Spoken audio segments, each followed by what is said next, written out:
aba n'endowooza ye. Yes, Nsereko.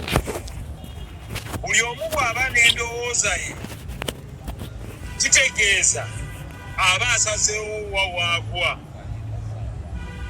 Ekitwala abantu mu kkooti kwe kulema okutegeeragana.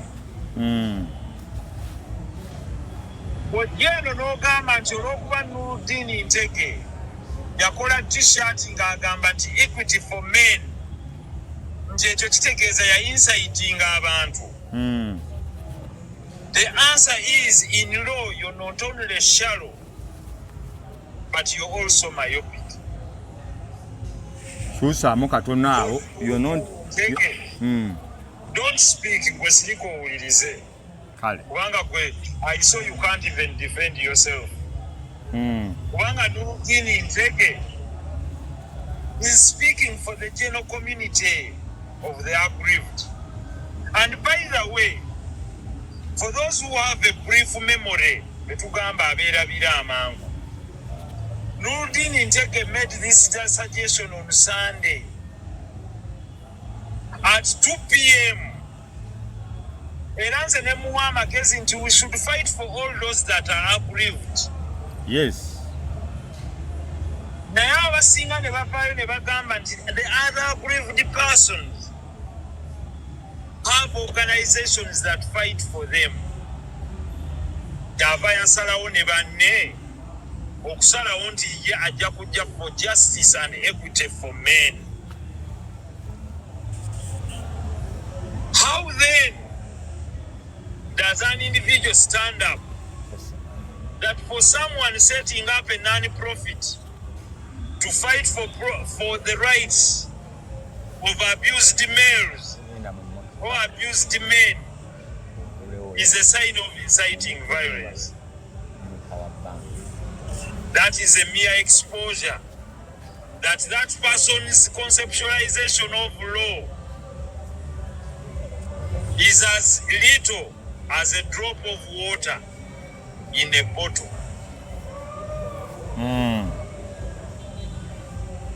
Kyovolaba nti n'ensi eno egira n'etusengeka. Ensi eno emanya ani gweyinza okuggyako ekigambo n'ani gwetayinza kuggyako kigambo. That is why when some people speak, they are considered as jokers. I even heard some people saying, how can a politician join this matter? I only need to laugh at some. But this politician is a lawyer. And he gives wise counsel to people all the time. Either they are new to social media or they are social climbers. Nti bwe nnaayogera ku linnya Nsereko nange nenfuna abampulira. Some are even empty. Tamanyi kyayogerako. Some are people we found stranded and helped in person. And this is not forgotten on record. But we shall not talk about that because today is not the day to discuss that. One, what do they call incitement of violence? It is inciting of people to commit an offense. Can you define the offense that was committed? You think police just preverse charges against people? Chobola nagambo, you know, don't even engage in such discussions. Oyinzo moves, and do you know what they call incitement of violence under the penal code?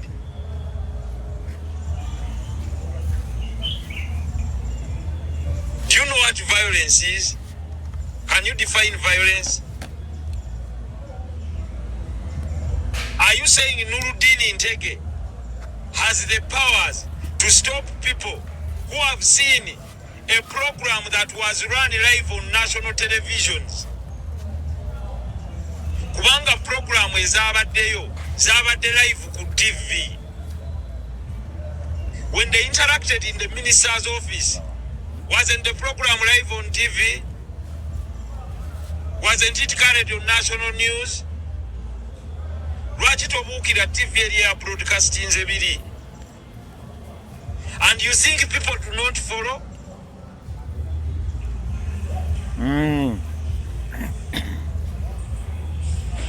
Now, if there is anyone who assaulted her, two, verbally abused her, that is wrong. Era nakugambye kulo.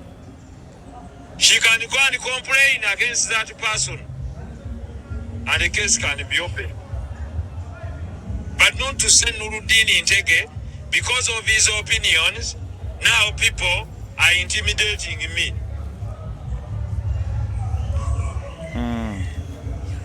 Assuming there was a newspaper publication that said Hajji Latif or Hajji Nuruddin Ntege caught stealing. Nesinkana abantu. Nebagana ono engeri gyali Hajji bonna babbi. Can I sue that newspaper for inciting violence?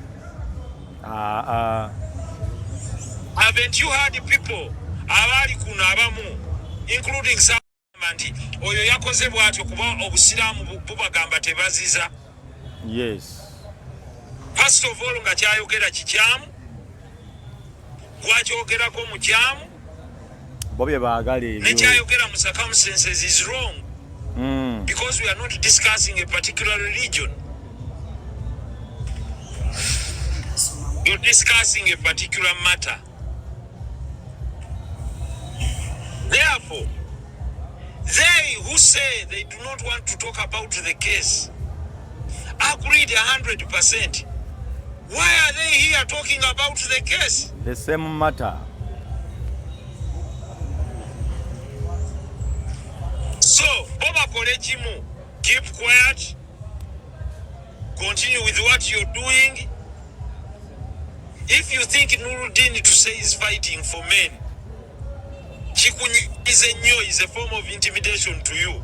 Take away Jibina now Gamba will fight for women. Encheye Nuruddin agambe kati nze ngenda kulwanirira bakadde. Omulala agambe ngenda kulwanirira bazimbi. Omulala agambe ngenda kulwanirira batembeeyi. Omulala agambe ngenda kulwanirira batunzi bangatto. Gufuna nawe ekikyo. Why do people spend energy on attacking efforts of others?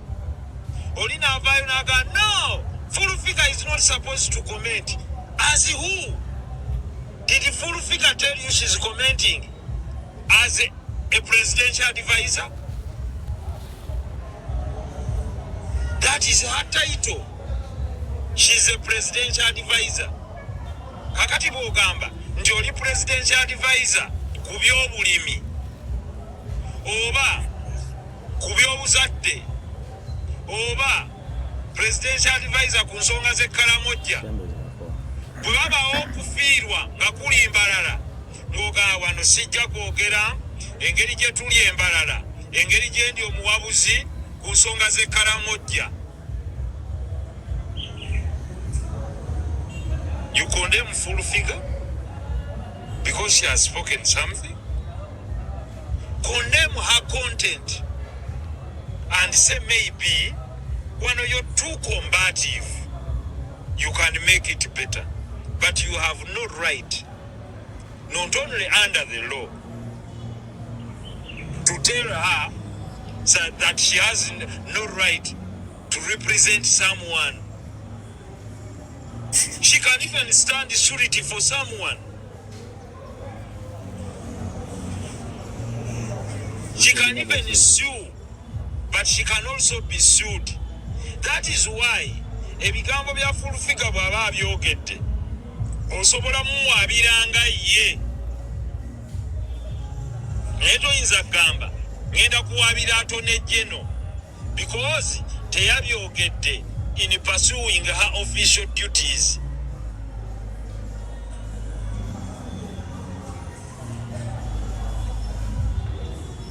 naye gwe kambabuulire omanyi lwaki reason mulimu abaayita ennyo mu bibiina abalala ne bagamba yali wa munguuba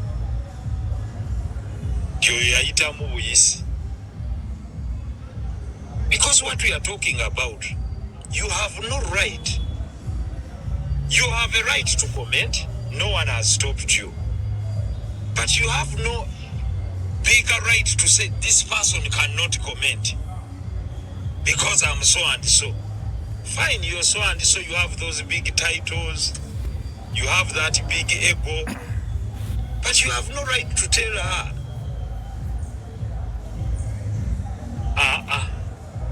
you can only say, since she's this side, Nyoo can't represent the other party in court because tell you about a practicing certificate.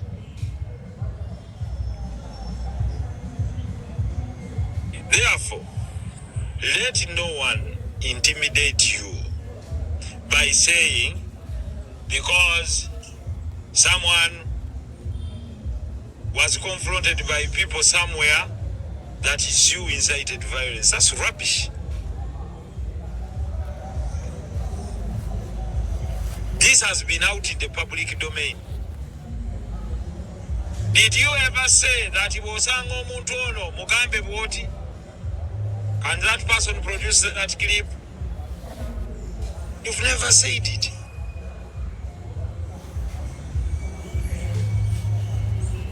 So you continue with your cause if it is just. But this issue of gagging you, nti wabeerewo one side nga yeyogera yokka mawulire fe abasigadde tusigalenga mbu your listening posts to consume. You have a choice. If you feel you don't want to listen to Nuruddin, don't listen to his lives. Go to another life obeereeyo.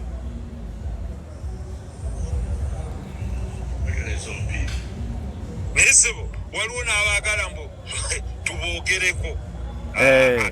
Leka nawe Nuruddin. Fawate twayitawo dda. Olaba honorable kati tuli ku live nze nange ndi ku live naye era mu comment mulimu abagamba mama Fine betabiwulira byogera tamanyi luzungu wemba sirumanyi lukwatira kugwa. Exactly. Yes. Nansi nikudeburiza honorable bayogera naye bandiko bagamba simanyi luzungu. Andi waliwo agambye justice for Mama Fina. Mama Fina abalumanye ennyo be bakusayiningira ku cheeki yo.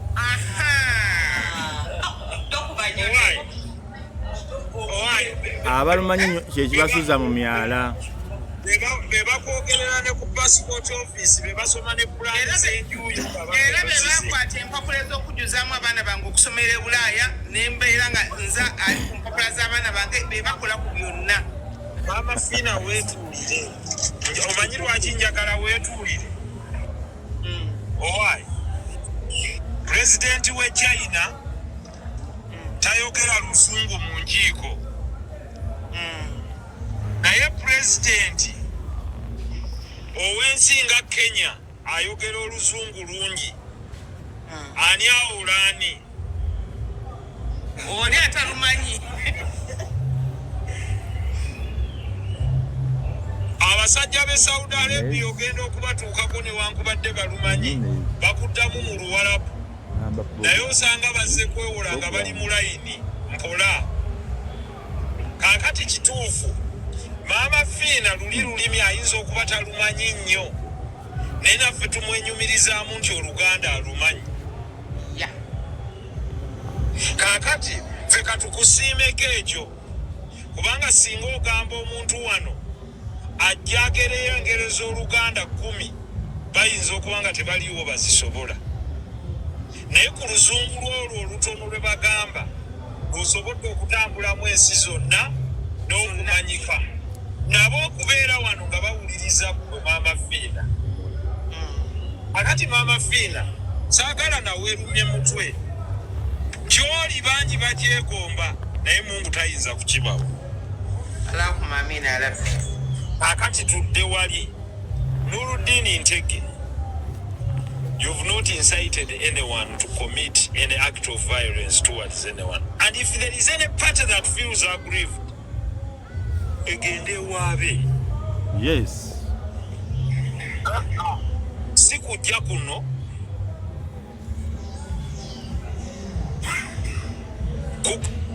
owulira. So njagala okkirize weetaaye yogera ku nsonga zo. Waliwo ne gwe mpulidde ng'akubuuza nti ate oyogerera ki ku nsonga z'ebyapa. Sikko wabitumiza. Naawe kyolaba ku TV kyoyogerako ate teri tteeka ligaana kwogera ku nsonga ya byapa.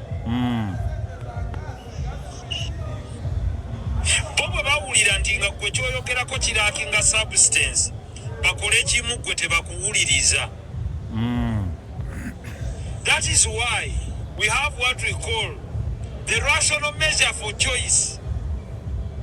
Nti bw'otuuka ku mmere nga ya buffet olondawo nti nze sirya balugu, sirya ndaggu, sirya ntula, sirya kino, omulala ye n'ali ekyo. Mu nsi buli omu tagenda kukola buli mulala kyakola. Naye gwe bw'oba owulira oli tomusiimye, gwe yawukana naye, gw'okola ebibi ebirungi by'oyita nti bye birungi. Aba n'akusiima naawe batambule naawe. So olwaleero we twogerera wano abantu n'abantu abali kuno olw'ensonga abo be bali ready to consume what you say. Era tetukaka kuliko live eziwera n'ebibiri kuki eryo nalyo ddembe lyabo abanyumya na ku bya mupiira.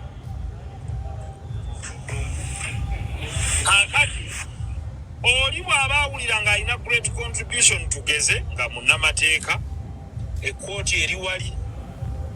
Naye abantu bwe baba batuyise wano oli n'akwebuuza koona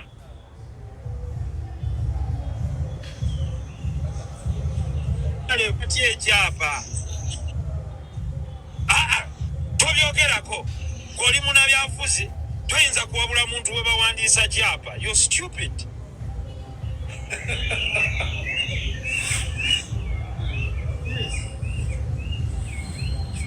Honorable omulala yajja n'ambuuza honorable wamma bwe kiba singa waliwo omuntu yenna nga yatwala ennyumba yaffe oba nga baagitwala ne batatukompesetinga etteeka ku landiriro lyogera litya ne ku compensation compulsory acquisition of property oli n'avaira oyogera otya ku by'amateeka oli munnabyabufuzi. How do I even oyo omuntu olowooza njagala mutaaminga engagi?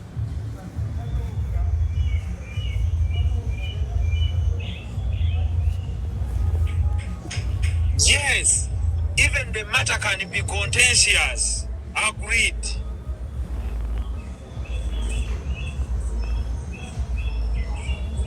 But you cannot say olw'okuba kati koogirabye nti kitulekere ffe tugyogereko kuba gwe engeri gy'oli nti oli mukulembeze wekka nti ffe ojja twawulamu. Yes, bw'oba onjawukanyeeko ku olwo nga ku luno sikiriziganyiza naawe bwe kinajja nga kikwata ku ggwe ojja kugaa nti aha. Naye tubeera kuno lwakuba ndowooza abantu abamu bapya.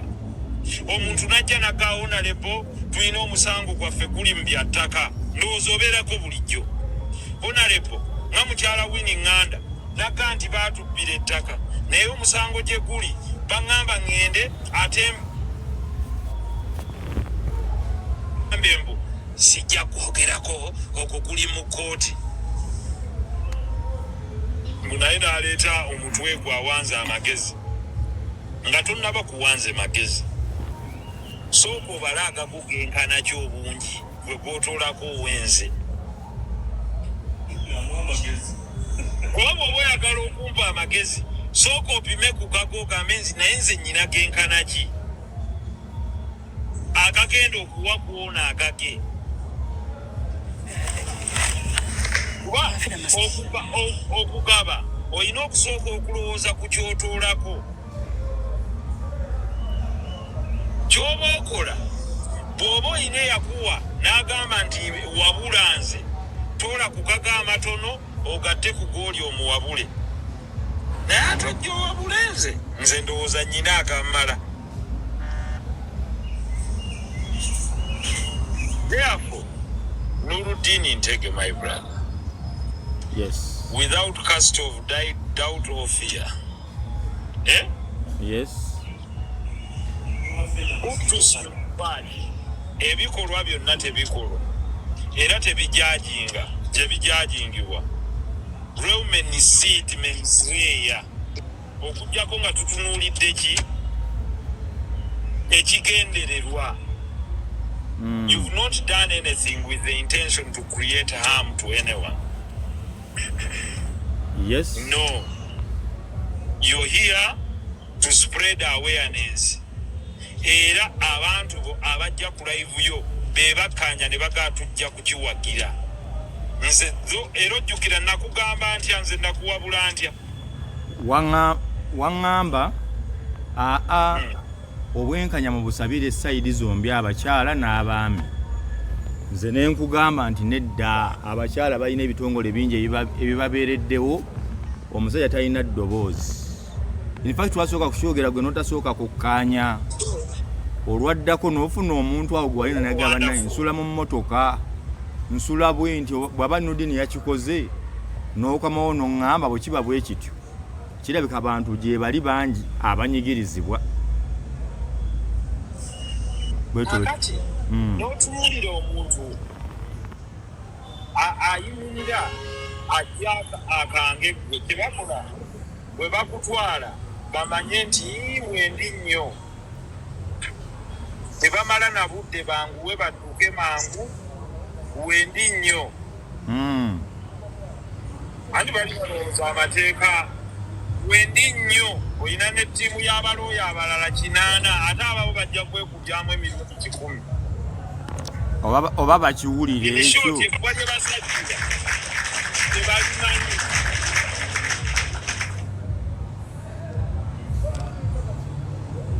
Gye bava bagamba nti biri bigamba nti ababadde ku mawulire bagamba nti omusasi waffe yabaddeyo bagambye bwe bati n'ateekako bali ne beeyogerera kakati bano ne basalawo.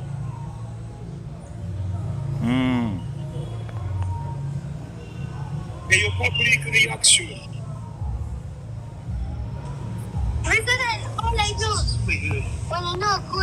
Nindini ntege kankuleke ngende nkola ebisingawo ku wano maaso ne preparations ku nsonga. Anse eriemu just a second sebo linda anse eriemu omuntu yenna bw'aba azze okugamba kale omubuuzo oyogera ku ki nti ku musango ate gweoyogerako gwaki.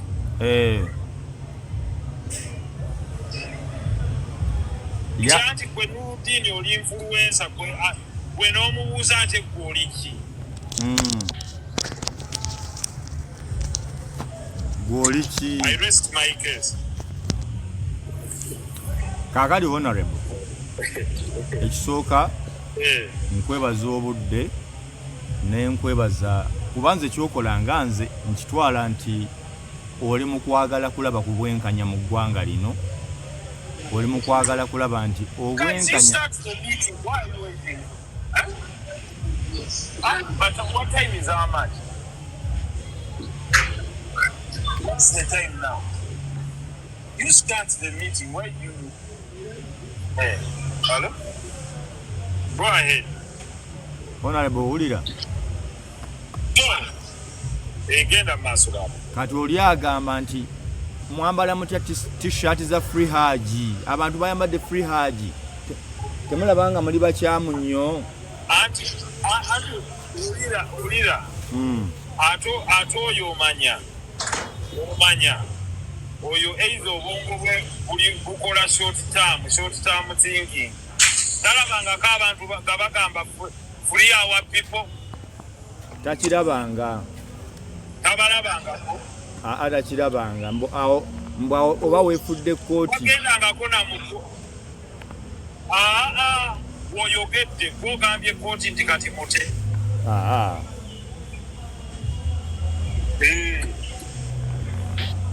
Era ekyo nakyo tekirina tabu. Kakati nabo bawandiike eyaabwe beyogera ekiri opposite. Definitely. Hajjat Mariam wana. their wale should not be when you want is. Wale yabwe ebeere nti bo bawandiika ebyabwe nga bingi. Okay. Nkutegedde honorable. Era campaign ekisooka by the honorable wali wonsanze bituufu bibaddewo. Tuli bwe byabaggwako basooka kunyiikira nze naye nze baabo boomala buti. Kati ne baayo kati bayiikidde mu olunaavaawo waba bayiikira bano bagoberezi bo. Kale twalabye ne gundi nedda ekintu kimu Nuruddin ye kyabasaba kiri kimu. Leeta bujulizi totuwoganira. Teeka bujulizi ku mmeeza todda mu kutukaayana nsonga yonna. Twagala kimu. Gwe ky'obadde osaba. Kyensaba kyokka. Gwe buli aloopa mu Uganda bw'osaba kimu gwe bw'oba osaba equity teeka bujulizi ku mmeeza genda weebaga otulo. Bakusalira amazima. Okitegedde. Hajjati. Wanji? Assalamu alaikum. Walaikum salam. Hajjati Mariam, how are you? Kamkuleke kambaleke mugira munyunya. Todduka twagala kubuuzaayo ekibuuzo kimu todduka honorable. Kale mumbuuze ate nze nsaba kubuuzaako webale nnyo. Believing that everybody deserves to be given justice, and the only entities mandated to do that are the courts of law. So, nze si believing ira ono noise aveno neno. Neze kyensinga okwagala honorable okutegeera. Bwe ng'omusajja yasomako amateeka era ng'amanyi courts bwe zikola era ng'omuntu amanyi nti justice cannot be given by the public but only by the authorities ezo ziweweddde obuyinza which are courts of law. Was it in order for you to come out in your own words? Nze ku audio gye nawulira mpozi ng'onaadinayinga nti teyali. Naawe buuza Luganda kuno kuliko Amafina nsonyiwa kubanga sirina bwe njogera ebigambo bino. In your own voice you came out. Nsereko buuza Luganda. muleke mama Fina nja kumuddamu mu lulimi lwe mutomweraleke. I seek to understand whether it was in order for you to come out and almost show that the lady, in your own view, had lost this case. And on which grounds did you base that? That's number one. Qualify your word. That's a second. Qualify your word to mean almost. You know, almost means there is a measure. That means you're not sure. Correct. That's why I used almost. I didn't say definitely. I said almost. Then ekyokubiri. Even if by any measures this woman has been maybe telling a little bit of lies, according to what stories are coming out.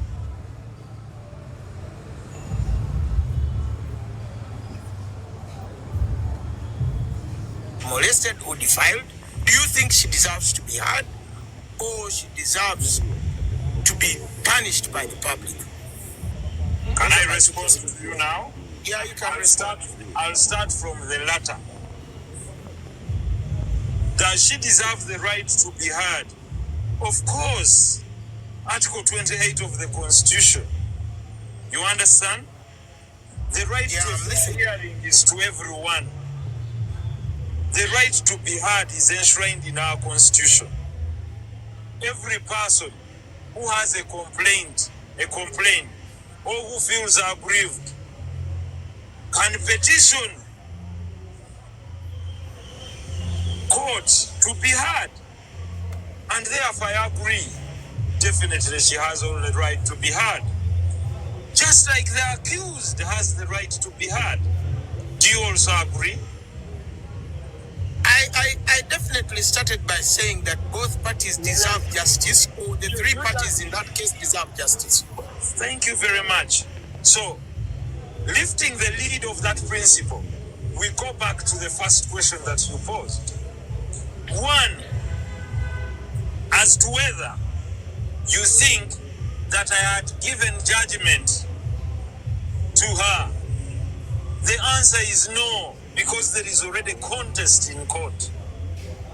But for her, she had come out and spoken her side of the story. You agree? Yes, I agree. But in this case, Muhammad, you should know that she's not a lawyer.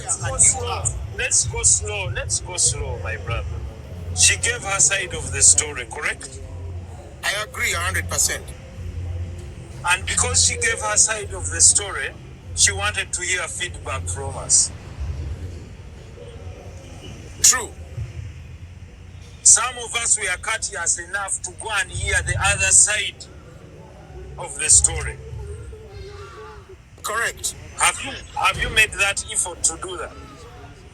I have made that effort to do that through the different channels that I trust, Noldin being one of them, who gave us the second version of the story. My contest is Muhammad. Thank you. My contest is finish. Let me finish, my brother. So, she gave us a side of the story. I had the other side of the story. And clearly, I came out and gave the other side of the version that I had. And can I tell you without fear or favor, I took the side to defend. And that is your right. It is your right to do that. Thank you very much. And after that, I got the instructions to defend.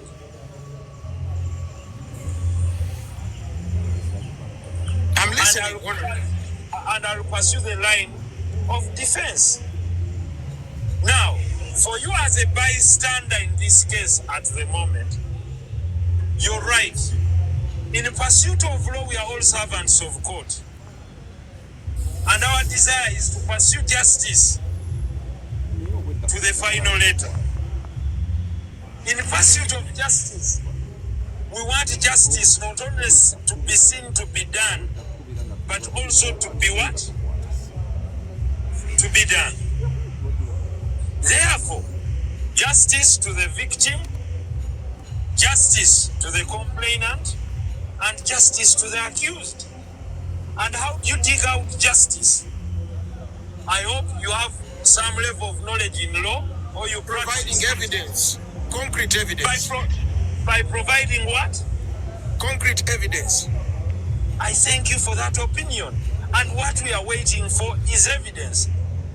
Continuing, on Monday I was in court.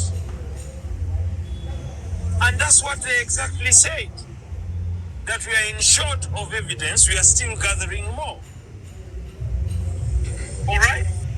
And what we proceeded to do is to file the bail application, which is set for hearing on Monday, on the 4th of November. So we are not passing judgment towards her. We are trying to enforce the rights of the accused at the moment. Do we have the right to apply for bail in High Court? Yes, you do. But Muhammad, my contest is in the emphasis that you said, debating the people who were against or who were propagating their views in support of the lady. You came out vehemently and said, as a lawyer and one of the professionals that I know who have practiced law for some time, don't you think that you showed interest in this case already? But that's what I've told you, my brother, the great. I have told you that I decided to defend.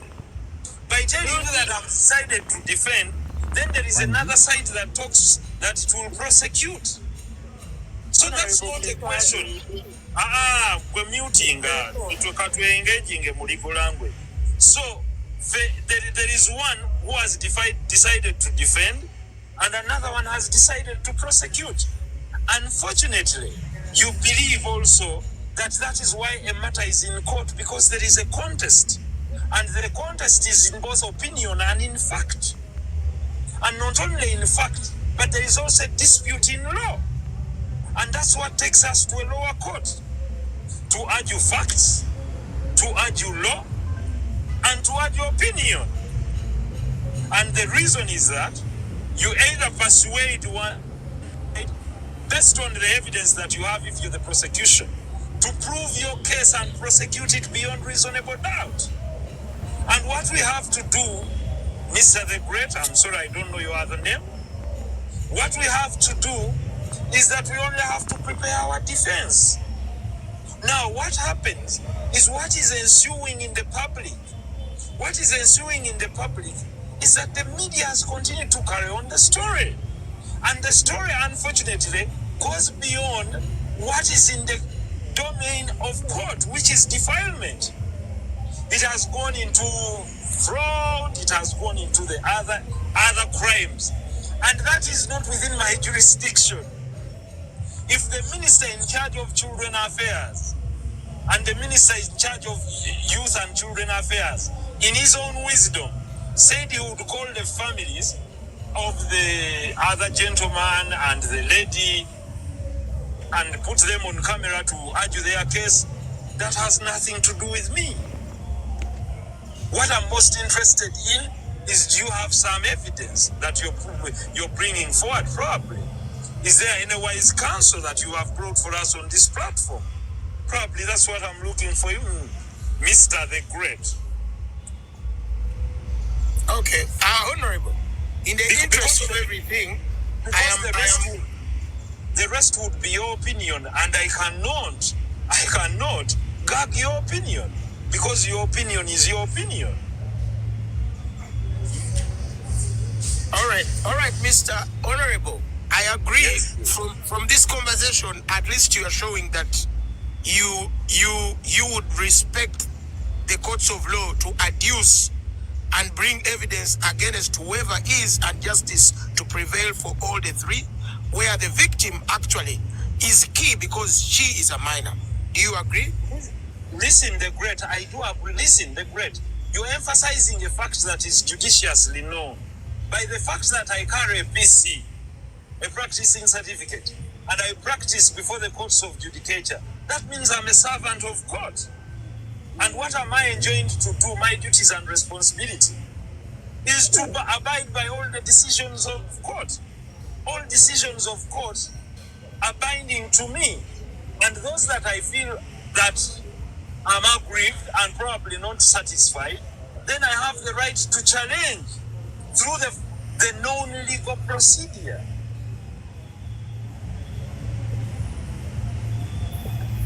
Okay, Honorable, at least I have understood you from my perspective. I was wondering and thinking. Thank you very much for your opinion. I would like to really thank you. You've expressed your opinion, and thank you for understanding me. Most obliged.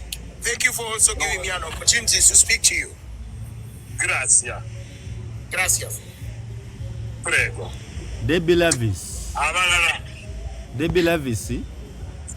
Mama Honorable Mama Fina wabadde omusuubiza okutemaatema nekakoleddwa justice. Mama Fina mbadde nti ngenda nga wali mu Luganda batulese ebbali nze ne Mama Fina. Mama Fina ye yabaga kasasa ininga cheke ye. Olira Mama Fina. Abo balina kulinda ng'ogeze mu kkooti babakusasule.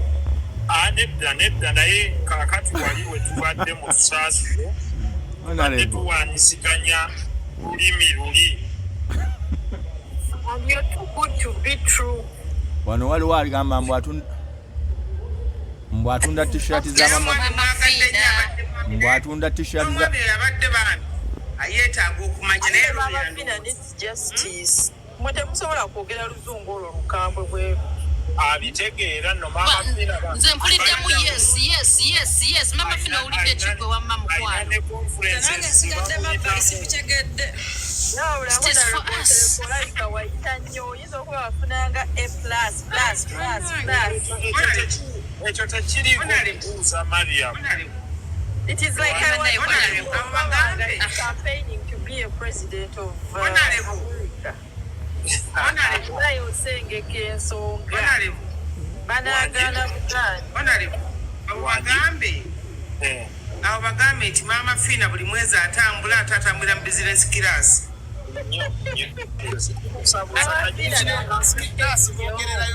Mama Fina amanyi oluzungu.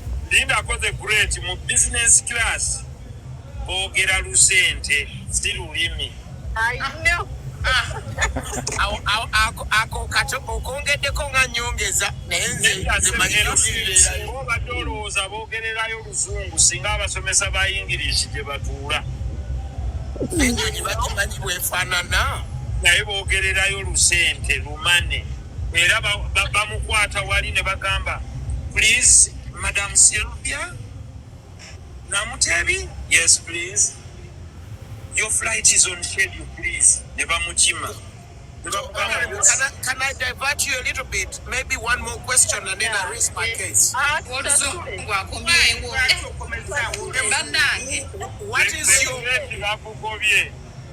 nsaba bannaye kubuuza kukambuzo kamukoka mubitiibwa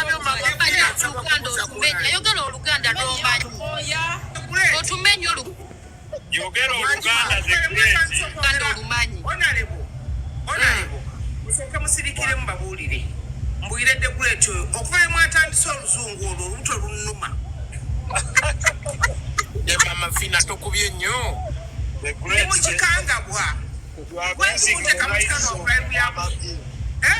I am Honorable Nsereko, respectfully, I am because I cannot ask some questions legally in Luganda because of lack of the exactness of meaningful words. Mariam, Hajjat Mariam, please. I respect people who are on this platform. The great Toyo Nona. Bobo in ekirala kyoyagala okubuuza jangu inbox. Okay, Honorable, I will come in your inbox. Respectfully, thank you so much. Obanga agenze mu bantu naye nga bw'omanyi wali mu kivulu n'otandika okwogera luli oluzungu olwa Optus n'omufaaje. Gamba bikyono. Omusajja n'enjoka ne zindesi.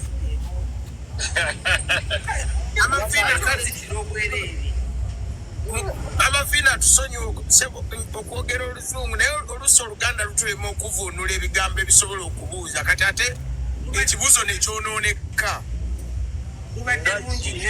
Kigambo kyekinakulema penetration.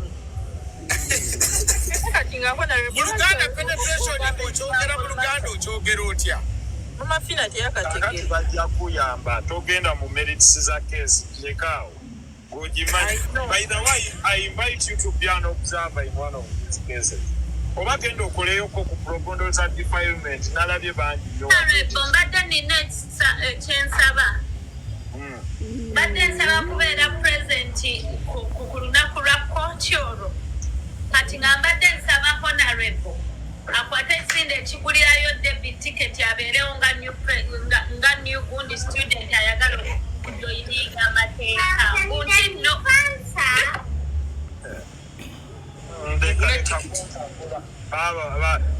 eno saidi yaffe teryateekamu yadde lwa bibiri naye debi amanyi n'okumanya onsabira otya tiketi ku live.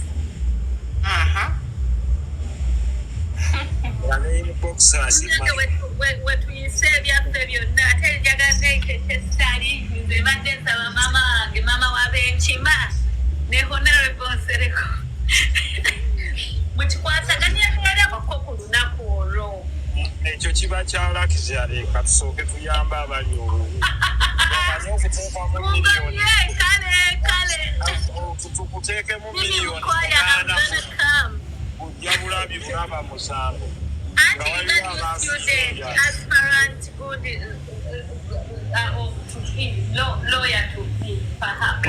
Honorable olinayo ekibuuzo wano. Tendo za mwami Ntege bakuzaako bannyabo ne baseba bali wano. Mwami Ntege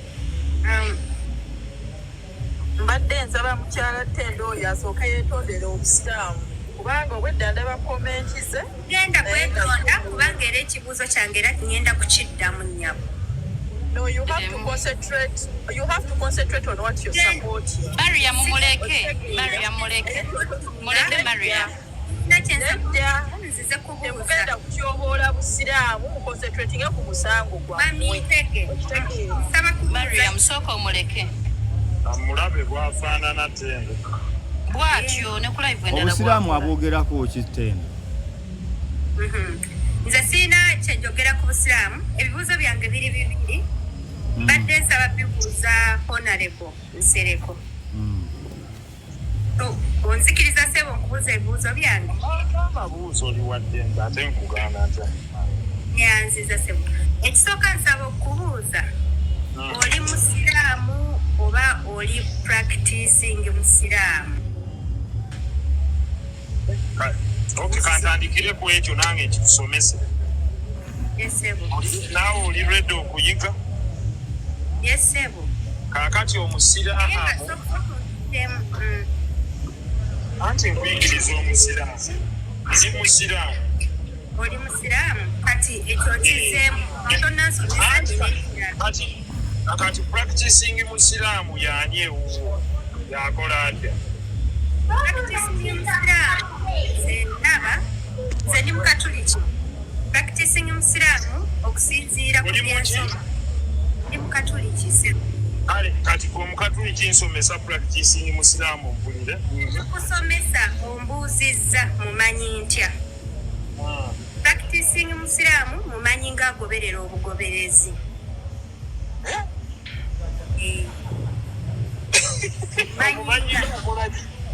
Ng'agoberera obugoberezi.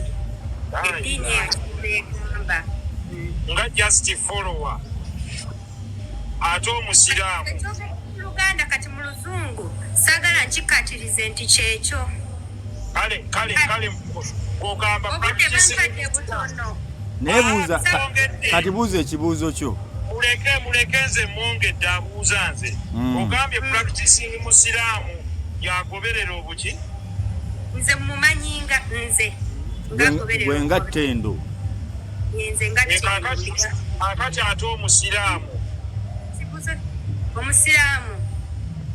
Omusiraamu mumanyi nga ali mu ddiini ey'obusiraamu.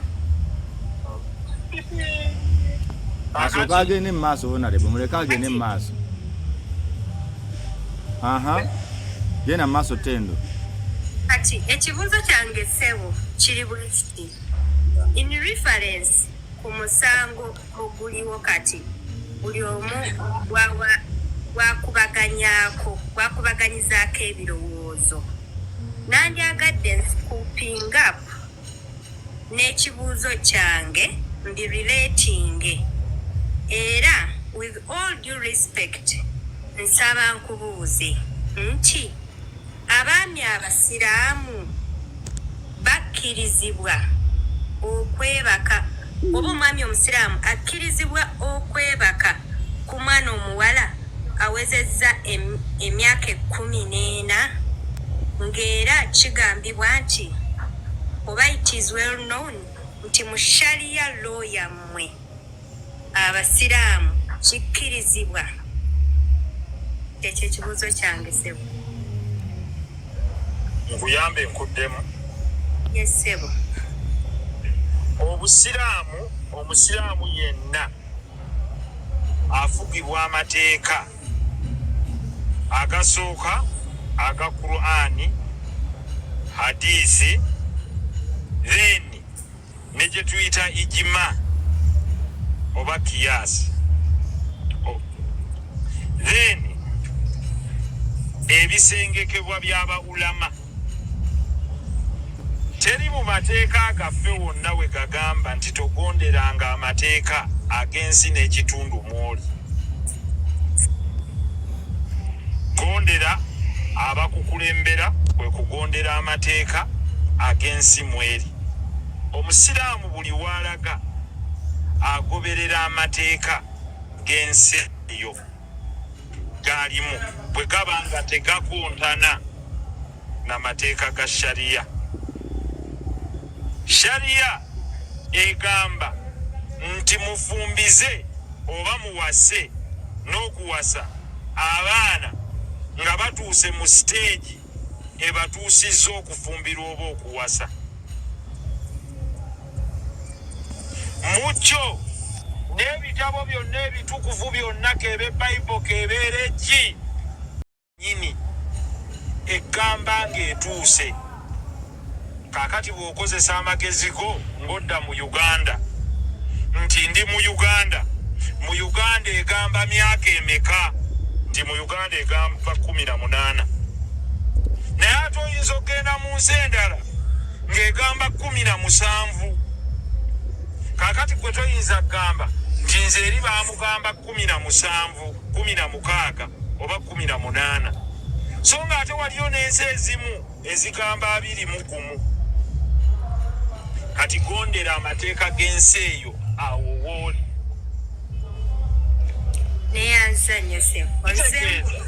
Amateeka ga Uganda bwe gaba gagamba nti emyaka 18 oli yeesalirawo, okwo kwe tutambulira mu mateeka agafuga ensi eno. Kubanga constitution ya Uganda teri tteeka ligiri abaavu ng'oli munna-Uganda. Newankubadde eyogera ku freedoms ng'omuli freedom of worship, naye ate era yemu constitution egamba ndooza mu article 2 bw'abaawo etteeka lyonna eririyo eryo mu bitabo ebirala nga likontana ne lino, kitegeeza etteeka eryo liba kye bayita ultra-virus, libeera liri mu kontana ne lino constitution supreme. For example, omusiraamu ne bwe nandiyagadde nnyo obutakola ku Lwakutaano nga ndi mukozi wa gavumenti, naye etteeka lya Uganda liŋŋamba ku Lwokutaano tukola. Kaakati omusiraamu bw'atagenda ku mulimu ne bamugoba ayinza okwekaasa nti mungobye lwa ddiini. Tendo ddamu. Tendo tuli mu budde bwo. Tendo tuli mu budde bwo. Oba olina okuba ng'ogondera amateeka. Kaakati Tendo n'ekiri kyenkusaayo nti obusiraamu bwalambika bulungi nnyo abo b'osobola okuwasa, naye ate tebwajjawo nnono zaffe.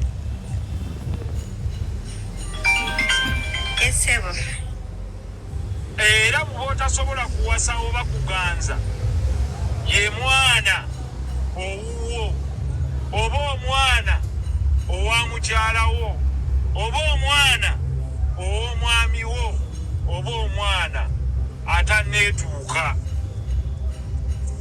Kitegeeza yo step child obusiraamu tebumukkiriza muganza yadde omuwasa. Sawokanziriremu ako sebo.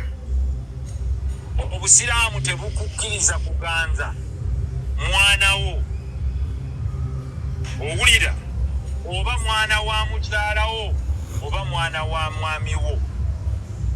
Tugeze nga wajja ng'oli step father, maama w'omwana oba mulamu oba n'afa, ne bw'aba akuze tokkiriza muwasa. The same is clear nti ne bw'aba naawe taata waafudde nga yalekawo omukyala muto nga yali muka kitaawo, gwe Tendo tokkiriza kufumbirwa mwana waani wa taatawo.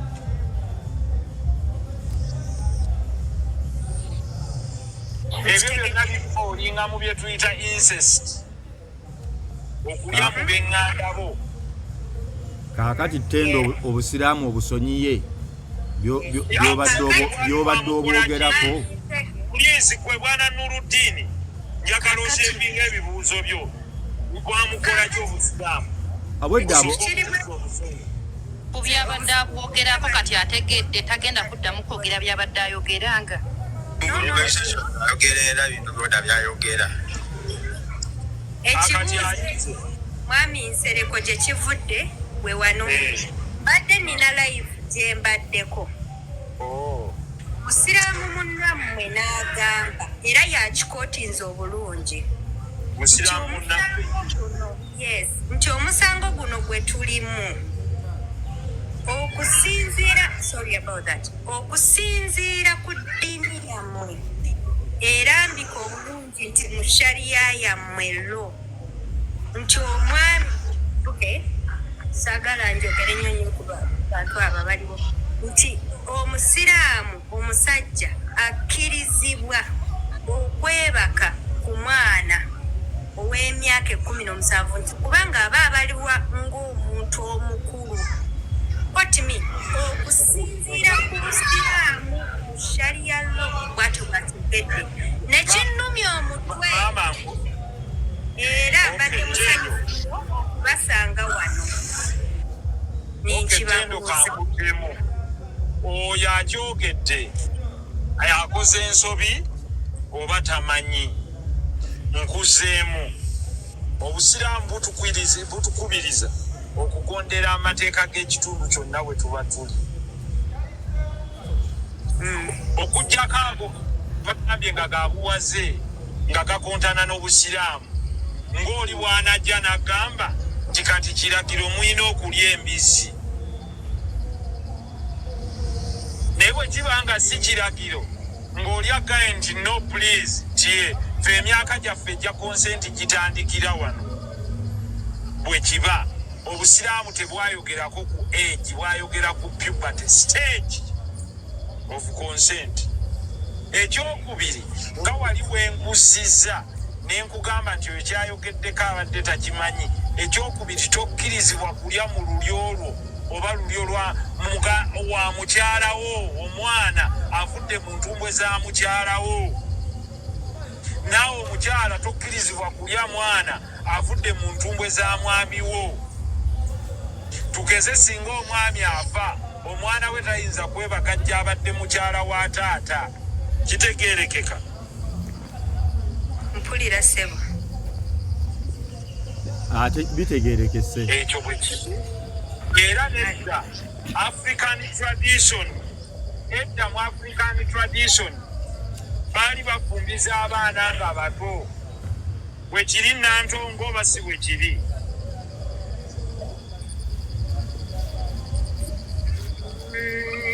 nakola divu fo simanyi sebo kyogamba batandikira kugwe okuzaala mu kika ewammwe tekyali ekika kyammwe kyatandikira kugwe nkugambye mu byafaayo kasitomalire kyobola bwe twali tuleeta eka eryo twagamba addressing the past injustices in our culture and traditions kuba byaliwo ne mu buwangwa bwaffe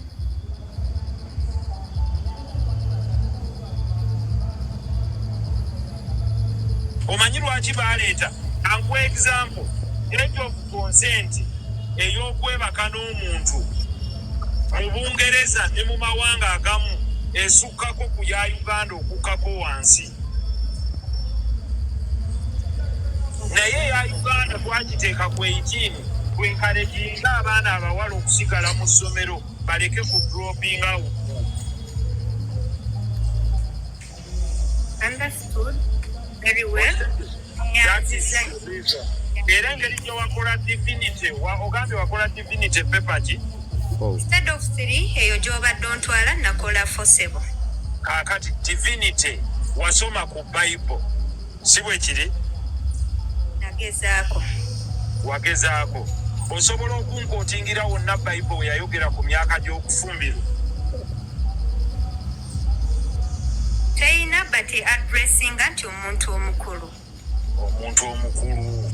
kaakati ki kye baayitanga omuntu omukulu awo otandika okunnyonnyolawo okusinziira ku ntegere basing on what eno society gye tulimu oba eyedda tebaasomanga kaakati bo okusinziira ku Bible ti ate eyo era bw'ogimbuuzaako oba onsikonziza mu 3 ate gye nkugambye gye simanyi engeri gyotaasoma pepa 3 kale webale ttendo kale nange neyanziza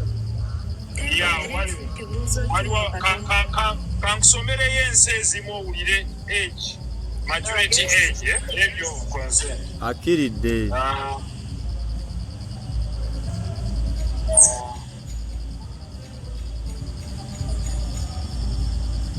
musobola bannange okuteekayo awo kye bagaa age of sexual consent in in, let's say, UK.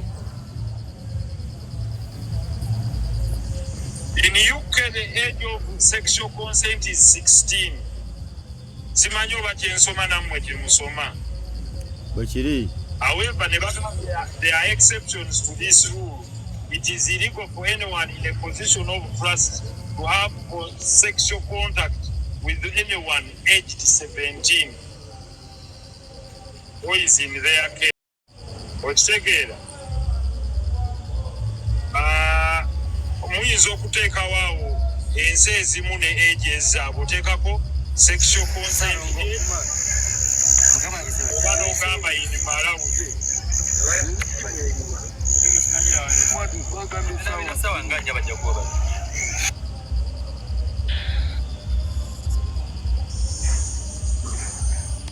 So osobola okugenda ng'osomako bwe bityo buli nsi erina amateeka gaayo. Bannaye mwere nnyo mwebalire ddala Canada onagambye 16 naye walala bwe bityo. Nedda baaba. Onagaye Saudi Arabia tolimba. Muleka ate kujyo. Waliwo agambye Philippines myaka 12, Comoros 13.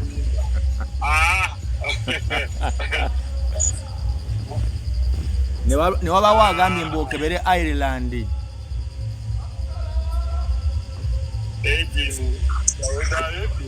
Ireland.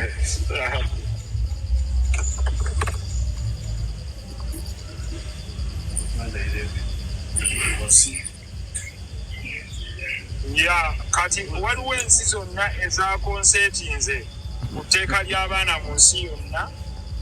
Naye ndaba wano marriage minimum age Saudi Arabia 18.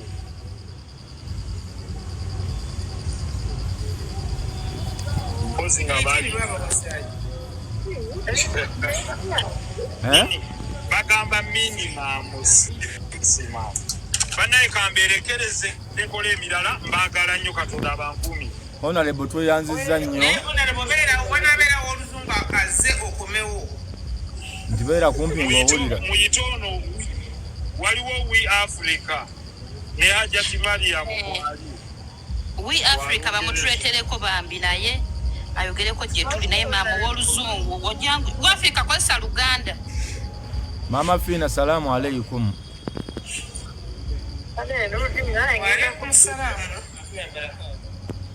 Omwana omuwala Hajjat Mariam omulabye? Musonyiye bambi era njagadde ajja asome n'asoma era n'addayo ng'aboneredde kyemmanyi. Nala Mariam nkugambye sooka omuleke era ndowooza omulabye. Twandibadde tuconcentratinga nnyo ku buli omu kyasapoti nga kyawulira kyategeera nga Mama Fina we yayogedde mu ntandikwa. Oba kitegeera nnyo nga maama alina okutegeera kuli above sea level. Yes. Naye ategedde abadde ayagala kumanya ndowooza n'abitegeera. Yadde olumu ng'omanya ekintu oba osomyeko ku ddiini kubanga obusiraamu bwa covering all aspects of life. Okitegeera, we are urged to respect the law of the land. Era nga Honorable bwagambye kasita ekintu kiba tekikontana na ddiini ya busiraamu oba olaba ne mu Buganda mwennyini mulimu ebintu bye boogera nga olabira ddala bi in line with Islam.